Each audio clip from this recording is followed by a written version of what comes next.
Am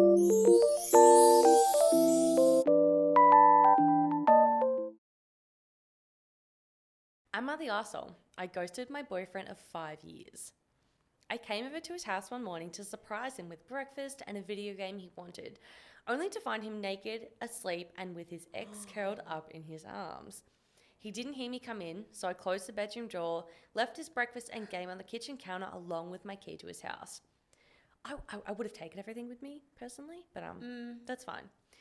I went to my car, deactivated my Facebook, and blocked him on all forms of social media.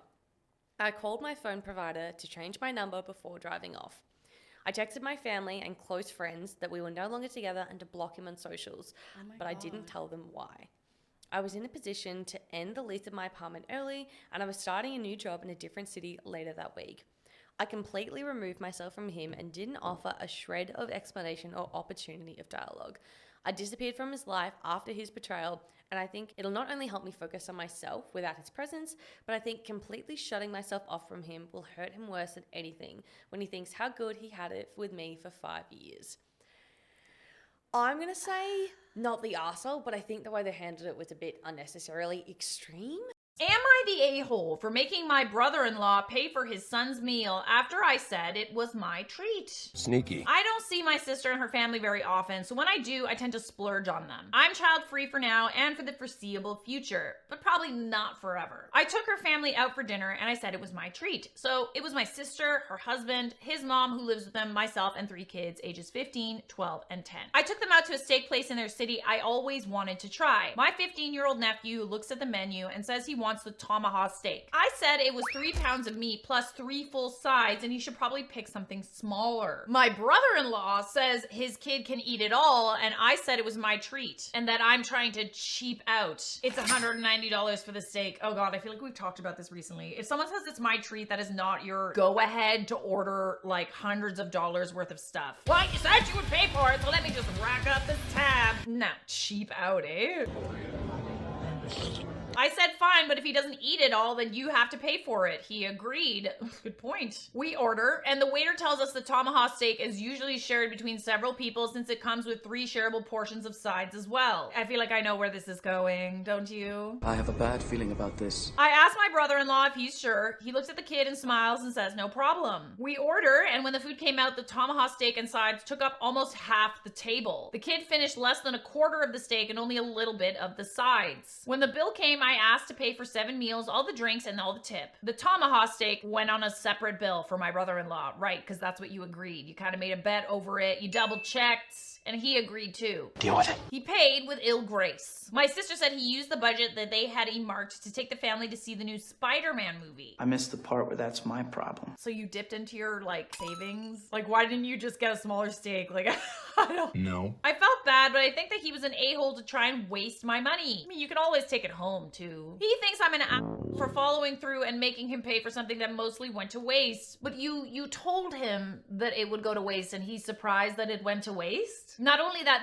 the waiter also told him that it would go to waste. Yes, they took the leftovers home. Okay, they essentially got meals for probably like at least another day or 2, and they wanted you to pay for that? Nah, man. No. But he thought you were dumb. Not the a-hole. My treat does not mean abuse my generosity. That's what's up. It would have been one thing if the teen had actually eaten the entire thing, right? But he didn't. You said if he eats it all, I'll pay. If not, you pay. Good for sticking to that. Not the a-hole. This 100%. But I think this would have been my last my treat meal, especially since they tried to take advantage of you. Yeah, and called you cheap when you didn't want to pay for a $190 steak that nobody could finish. To be honest, OP, your sis and brother-in-law are the biggest a-holes here, and your sis is the bigger one in this group. If I were you, sister would get an earful after this because my own sister didn't shut down her kid in the first place and thought it was okay to use her sibling as an ATM. That's a good point. I feel like there were a lot of people at this dinner table who didn't speak up or say anything and just were like, oh, it's fine, he'll just pay for it. That's not fair. I would really reconsider treating them again. Family or not, they don't get to take advantage of you. That's what's up. Always be kind and generous. Unless people start to take advantage of that generosity, in which case, don't be kind and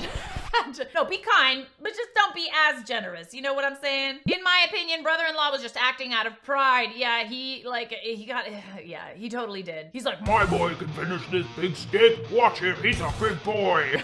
Like, what? He drew a line in the sand, realized he was boned when the server warned him how much food it would be, but refused to back down because he didn't want to look like a wuss. Yeah, you did kind of make like a manly little bet there. It was probably all in good fun. And he paid his portion. Sis can complain all she wants, but she should complain to her husband for being a prideful idiot.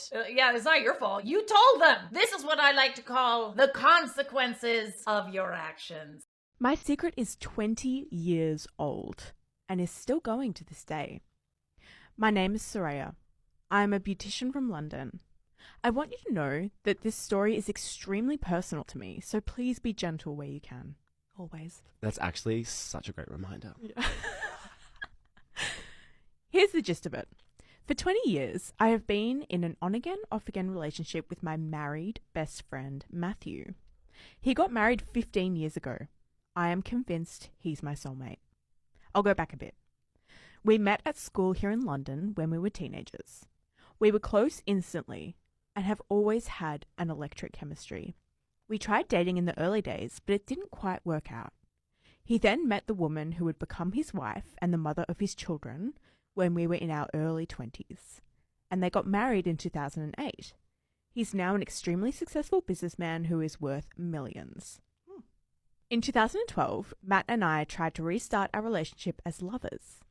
Only on a romantic trip in Rome, we had an explosive argument, a massive disagreement, that ended with me abandoning him in a foreign country and flying home by myself. We then started sleeping together again in 2015, but I wasn't really clear on where it was all heading, so I eventually ended it. Despite the volatility and the breakups, we always kept in touch and spoke all the time, because we're best friends and can't stay away from each other. Fast forward to last August, and we gave it another crack. Secretly, of course. We are still seeing each other to this day. Only, this time, it's different. We are madly, wildly in love with each other this time around. Our emotions have intensified, and Matt has expressed his deep love for me. He even told me he will leave his wife at the end of the year so we can finally be together in the open. Here's the thing. The people in my life know about Matt and me, kind of. My family believes that Matt and his wife separated, and that they now live in different houses, which is obviously not true. My parents, my siblings, and my best friend all believe this version of events. His family, however, does not know we even continued our friendship after high school. They have no idea that we have been in each other's lives like this deeply. Matt has kept me such a secret. His children probably don't even know that I exist, let alone am the love of his life. Here's my dilemma. Now that we're getting closer to the end of the year, Matt has pushed the date for us to be back together for another year. I fucking knew this would happen. Okay, sorry. Smell a rat! He says his wife isn't mentally ready for him to leave her and says he's worried about what she might do if he leaves before she's adequately prepared. He's also concerned about his son who is in school. Matt believes this news will affect his academic performance. When he tells me this, I remind him that my parents split when I was in school and my grades got better, not worse, and that their split was one of the best things to ever happen to me. But this has had little impact. Now, the earliest chance of us really building a life together out in the open is the end of 2024. Part of me feels that he will continue to do this until I get tired of it again, but the other part truly believes this time is different. This time around, Matt has told a lot of his friends and has had me meet some of his employees. I often meet him back at his office, so his colleagues absolutely know about us, which was never the case back in 2012 or 2015. I know that Matthew is my soulmate. In fact, I've been told he was my twin flame, which was a term I wasn't actually familiar with. When I googled it, everything clicked and made total sense. How long should I wait for him when I know he's the love of my life? Rebelled against my tyrant teacher in elementary school and got her fired. So one notoriously mean teacher banned running at my elementary school. If you ran during recess, you'd be sitting on the bench for the rest of the break. What led to this was my friend running into a teacher accidentally while we were playing tag. She didn't fall or anything, but it was probably a bit of a surprise. This prompted Ms. Mean to punish the whole school. So she self-righteously banned running. Probably because she was fat herself and couldn't run. Anyway, the next day, Ms. Mean met with all the 5th grade classes to justify her decision. She said people only need 1 hour of exercise a week to be healthy and there was no need to run during break time. It was ridiculously stupid, and that's not any sort of justification for the decision. The tension in the room was palpable and you could sense that hatred for her began spreading immediately. My 5th grade teacher just sat at his desk, chuckling at the sheer ridiculous nature of the whole thing. The next day, The entire 4th grade and 5th grade sat down by the play structure for the entirety of recess. When they told us to stop sitting together via megaphone, everyone walked around the perimeter of the kickball field and sang well-known songs together. My friends and I made a ton of flyers to bring back running. While we were handing them out before school, the principal grabbed one. We thought we were in huge trouble. It turns out the principal was never told about this ban on running. The mean old lady was taken off yard duty. She was then fired next year for sending explicit pics to one of the 6th graders via social media.